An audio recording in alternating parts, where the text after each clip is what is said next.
वह लड़की की बात सुनकर हान पेयांग को थोड़ी राहत मिली, क्योंकि उसने अपना परिचय दिया और लड़की की चिंता को दूर करने की कोशिश की।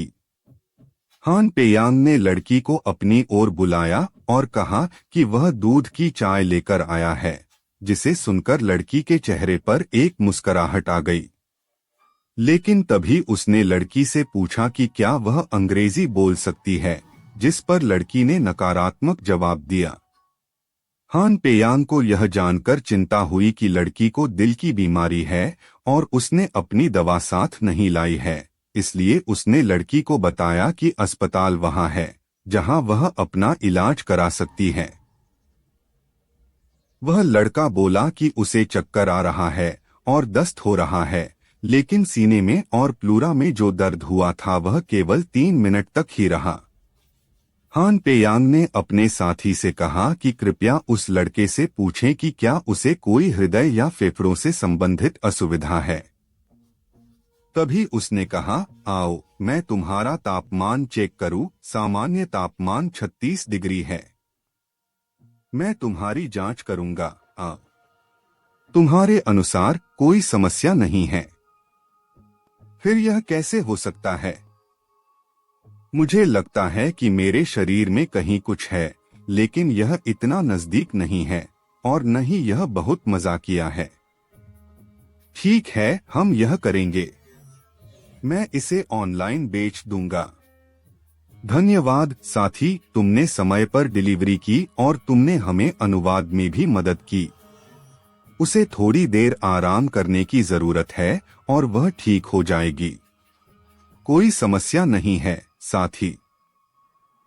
वह व्यक्ति अचानक से बोला, क्या यह तुम्हारा शुतुरमुर्ग है? मैंने अभी जो दुर्लभ फल खाया है वह कृषि महाविद्यालय द्वारा कई वर्षों से पाला जा रहा है। यह एक दुर्लभ फल है जिसे कई वर्षों से पाला जा रहा है। स्कूल में बकरी शुतुरमुर्ग की अनुमति नहीं है, इसलिए अगर तुम ऐसा करते हो तो नियमों का पालन करो। तुम मेरा नाम कैसे जानते हो? तुम मुझे खोया क्यों नहीं?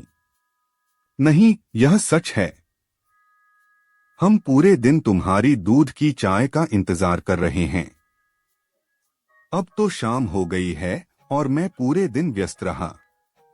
वह व्यक्ति की बातें सुनकर उस व्यक्ति को लगता है कि यह कोई सामान्य व्यक्ति नहीं है जो इतनी आसानी से उसका नाम जानता है और उसकी दूध की चाय का इंतजार कर रहा है। उसके मन में कई प्रश्न उठने लगे जिनका उत्तर वह जानना चाहता था। वह व्यक्ति अपने विचारों में खो गया था, जैसे कि वह अपने आप से ही बातें कर रहा हो। उसके मन में कई प्रश्न उठ रहे थे जिनका उत्तर वह जानना चाहता था। उसने सोचा कि यह व्यक्ति कौन हो सकता है जो इतनी आसानी से उसका नाम जानता है और उसकी दूध की चाय का इंतजार कर रहा है। वह अपने आप से पूछने लगा कि क्या यह कोई सामान्य व्यक्ति हो सकता है या फिर कुछ और।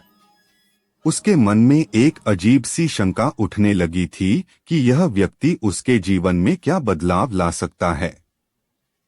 वह अपने विचारों को समेटने की कोशिश कर रहा था, लेकिन उसके मन में उठने वाले प्रश्नों का जवाब वह नहीं जानता था। वह अपने आप से पूछने लगा कि यह व्यक्ति कौन हो सकता है और उसके जीवन में क्या परिवर्तन ला सकता है। उसके मन में एक अजीब सी शंका उठने लगी थी कि यह व्यक्ति उसके जीवन को कैसे प्रभावित करेगा। वह अपने विचारों को समेटने की कोशिश कर रहा था, लेकिन उसके मन में उठने वाले प्रश्नों का जवाब वह नहीं जानता था। तभी उसने सुना कि कोई कह रहा था, मुझे पैसे पकड़ने की अनुमति नहीं है। यदि आप दरवाजा बंद नहीं करते हैं तो मैं भी दरवाजा बंद नहीं करूंगा। आज्ञाकारी होना बेहतर है। यह वास्तव में अजीब है। क्या यह वह व्यक्ति है? इतने सारे लोग क्यों हैं? यदि यह वह व्यक्ति है तो कुछ न कुछ जरूर हो रहा होगा। तुम कुछ नहीं कह रहे हो? मुझे स्कूल में आवेदन करना होगा। क्या तुमने मेरी बात सुनी? यह ठीक वही फूल है जिसे मैंने खर्च किया था। यदि चीजें इसी तरह विकसित होती रहीं, तो अगला फूल किसी को लग सकता है। यह सुनकर उसके मन में और भी कई प्रश्न उठने लगे और वह सोचने लगा कि यह व्यक्ति कौन हो सकता है और उसके जीवन में क्या परिवर्तन ला सकता है।